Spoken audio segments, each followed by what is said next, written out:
ఎల్లారెడ్డి నియోజకవర్గంలో సోమార్పేటలో కాంగ్రెస్ నేతల దాడిలో గాయపడ్డ బాధితులకు అండగా ఉంటామన్నారు BRS working president KTR. Secunderabad Yashoda ఆసుపత్రిలో చికిత్స పొందుతున్న బాధితులను పరామర్శించిన కేటీఆర్, పోలీసులు డ్యూటీ చేయకపోతే తామే చేయాల్సి వస్తుందన్నారు. ప్రజల ప్రాణాలు పోతుంటే సైలెంట్గా ఉండటం సరికాదన్నారు. పోలీసులు సైలెంట్గా ఉంటే తిరగబడే రోజు వస్తుందని, రాష్ట్రంలో లా అండ్ ఆర్డర్ సమస్య తలెత్తుతుందన్నారు. పోలీసులు వెంటనే స్పందించి దాడి చేసే వారిని కఠినంగా శిక్షించాలని కేటీఆర్ డిమాండ్ చేశారు.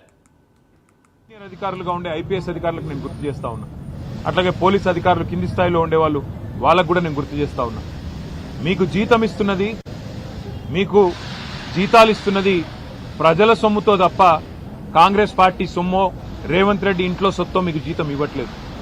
ప్రజలు ఇచ్చే పైసలతోనే మీకు జీతాలు ఇస్తున్నది ప్రభుత్వం.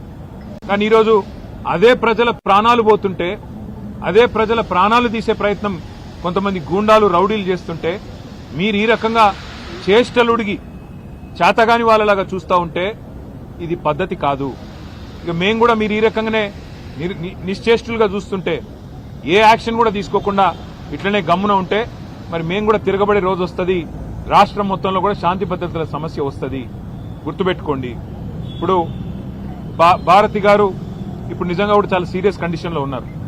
దాదాపుగా మొత్తం ఆమె పెల్విస్ బోన్స్ కానీ మొత్తంగా యూరినరీ బ్లాడర్ కానీ మొత్తం పంక్చర్ అయిపోయిన పరిస్థితి, చాలా క్రిటికల్ గా ఉన్నారని చెప్పి డాక్టర్లు కూడా చెప్తా ఉన్నారు. సర్జరీలు ఒకటి కాదు 3 సర్జరీలు చేయాల్సి ఉంది. దాదాపు 3 వారాలు ఇక్కడే ఉండాల్సిన పరిస్థితి ఉన్నది.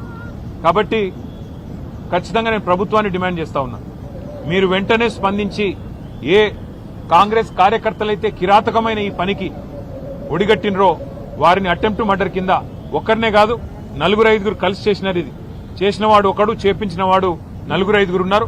అందరినీ అటెంప్ట్ మర్డర్ కింద బుక్ చేయాలి, ఖచ్చితంగా కఠినంగా శిక్షించాలని డిమాండ్ చేస్తా ఉన్నాం.